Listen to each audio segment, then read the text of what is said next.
Hi guys. അപ്പൊ നമ്മൾ ഇന്ന് സംസാരിക്കാൻ പോകുന്നത് എന്താണെന്നറിയാവോ? നമ്മുടെ ഉപ്പും മുളകും സീരിയലിനെ കുറിച്ച് കുറച്ച് കാര്യങ്ങളാണ് കേട്ടോ. പുതുതായിട്ട് അത് വീണ്ടും റീസ്റ്റാർട്ട് ചെയ്തിട്ടുണ്ട് ഫ്ലവേഴ്സ് ചാനലിലെ ഉപ്പുമുളകും സീരീസ് അല്ല, സോറി, സിറ്റ്കോം. അപ്പം നമ്മുടെ കുഞ്ഞു മക്കൾക്കൊക്കെ കാണാൻ പറ്റിയ ഒരു സീരിയലാണത്.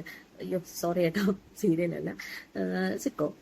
അപ്പോൾ നമുക്ക് കുഞ്ഞു മക്കൾക്കൊക്കെ കാണാൻ പറ്റിയ, അല്ലെങ്കിൽ ധൈര്യമായിട്ട് നമുക്ക് വെച്ചു കൊടുക്കാൻ പറ്റിയ ഒരു ചാനലാണ്, ഒരു പ്രോഗ്രാമുമാണ്. അപ്പോൾ എല്ലാവർക്കും അറിയായിരിക്കും, ഫുൾ ടൈം നമ്മുടെ വീട്ടിൽ കുട്ടികളുണ്ടെങ്കിൽ ഈ രാവിലെ തൊട്ട് ഉച്ച വരെ അല്ലെങ്കിൽ വൈകുന്നേരം വരെ അത് സംപ്രേഷണം ചെയ്യുന്ന പഴയ എപ്പിസോഡുകൾ സംപ്രേഷണം ചെയ്യുന്ന സമയത്തൊക്കെ ഫാമിലി കുട്ടികൾ വീട്ടിലിരുന്ന് എപ്പോഴും അത് തന്നെയായിരിക്കും. ഇപ്പൊ എന്റെ വീട്ടിലായാലും ശരി, എല്ലാവരുടെ വീട്ടിലും എപ്പോഴും കുട്ടികൾ കാണുന്ന ഒരു പ്രോഗ്രാമാണ്. അപ്പൊ അതിനകത്ത് പുതുതായിട്ട് ഒരു കുഞ്ഞു കുട്ടിയെ കൊണ്ടുവന്നിട്ടുണ്ട്, നന്ദുകുട്ടി. അവള് നമ്മുടെ ഇൻസ്റ്റാഗ്രാമിലേക്ക് റീൽസിലെ താരമാണ് കേട്ടോ. എനിക്കൊക്കെ ഭയങ്കര ഇഷ്ടമാണ്. എനിക്കെന്നല്ല, എല്ലാവർക്കും അവളെ ഇഷ്ടമാണ്, അത്ര ക്യൂട്ടാണ്. പക്ഷെ അവള് ആദ്യമായിട്ടൊരു പുറത്തുള്ള ആൾക്കാരെ, ഇപ്പൊ അവളുടെ അമ്മ റീൽസ് ഒക്കെ ചെയ്യുന്നുണ്ട്, ഇപ്പം കുഞ്ഞു കുഞ്ഞു റീൽസ് ഒക്കെ ചെയ്യുന്നത് കൊണ്ട് വീട്ടിലുള്ള ആൾക്കാരെ മാത്രമേ അവൾ കണ്ടിട്ടുള്ളൂ. പുറത്തുള്ള ആൾക്കാരെയൊക്കെ കണ്ട് പരിചയിച്ച് വരുന്നതേ ഉള്ളൂ. ഇപ്പം വന്ന ഉടനെ പ്രേക്ഷകർ ഇഷ്ടപ്പെടുന്ന രീതിയിൽ എന്തെങ്കിലുമൊക്കെ നൽകാൻ പറ്റും എന്ന് പറയാൻ പറ്റില്ല. അപ്പം അവർക്കൊരു കുറച്ച് ടൈം കൊടുക്കാം എന്നുള്ള ഒരു ഇത് ആരെയും കാണിക്കുന്നില്ല എന്നുള്ളതാണ്. കുറച്ച് സമയം കൊടുക്കാം. കുഞ്ഞു കുട്ടിയല്ലേ അവള്. അപ്പൊ അവളുടെ അഭിനയം നമുക്ക്, അല്ലെങ്കിൽ അവൾ നന്നായിട്ട് അഭിനയിക്കും, നന്നായിട്ട് സംസാരിക്കും, മിടുക്കിയാണ്. പക്ഷെ അതിനായിട്ട് അവൾക്ക് കുറച്ച് സമയം കൊടുക്കണ്ടേ? സമയം കൊടുത്താലല്ലേ അവൾ അതുപോലെ നമ്മൾ പ്രതീക്ഷിക്കുന്ന രീതിയിൽ വരുള്ളൂ.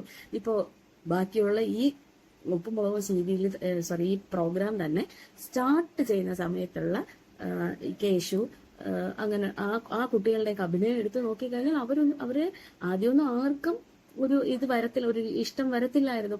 പിന്നീടാണ് അവർ ബെറ്ററായി വന്നത്. അതുപോലെ നന്ദൂട്ടി, അവള് കുഞ്ഞു കുട്ടിയാണ്. അപ്പൊ അവൾക്ക് കുറച്ച് സമയം കൊടുക്കാം. അതിന് പകരം ഈ വീഡിയോയുടെ അടിയിൽ വന്ന് എന്തോരം കമന്റുകളാണ്. ഞങ്ങൾക്ക് ഇഷ്ടമല്ല, ഞങ്ങൾക്ക് നന്ദൂട്ടി വേണ്ട, ഞങ്ങൾക്ക് ഇഷ്ടമല്ല. എന്തോന്നടേ നിങ്ങൾ ഇങ്ങനെയൊക്കെ ഈ കമന്റ് ഇടുന്ന ആൾക്കാർക്ക് ഒരു കോമൺ സെൻസ് വേണ്ടേ? അവളൊരു കുഞ്ഞല്ലേ. ഇപ്പൊ അവൾക്കത് മനസ്സിലാക്കാനുള്ള പ്രായമായിട്ടില്ല, പക്ഷെ അവളുടെ അച്ഛനും അമ്മയ്ക്കും അത് മനസ്സിലാക്കാനുള്ള പ്രായമുണ്ട്. അപ്പൊ സ്വന്തം കുഞ്ഞിനെ പറ്റിയാണ്, ചെറിയൊരു കുഞ്ഞിനെ പറ്റിയാണ് ഇത്തരം കമന്റുകൾ വരുന്നത് എന്ന് വളരെ പ്രതീക്ഷയോടുകൂടി കുഞ്ഞിനെ കൊണ്ട് വന്നിട്ടുള്ള ആൾക്കാരായിരിക്കാം അവര് അഭിനയത്തില്. അപ്പൊ ഈ കമന്റ് ഒക്കെ കാണുമ്പോൾ അവരുടെ മനസ്സ് വേദനിക്കും. ഒരുപക്ഷെ നിങ്ങൾ നന്ദൂട്ടിയെ ഇഷ്ടപ്പെടാത്തത് കൊണ്ടല്ല അങ്ങനെ കമന്റ് ഇടുന്നത്. ലച്ചുവിന് അങ്ങനെ ഒരു മകളെ വേണ്ട എന്നുള്ളത് കൊണ്ടായിരിക്കാം, അങ്ങനെ ഒരു ആ കഥാപാത്രത്തിന് അങ്ങനെ ഒരു മകളെ അക്സെപ്റ്റ് ചെയ്യാൻ പറ്റാത്തതുകൊണ്ടായിരിക്കാം.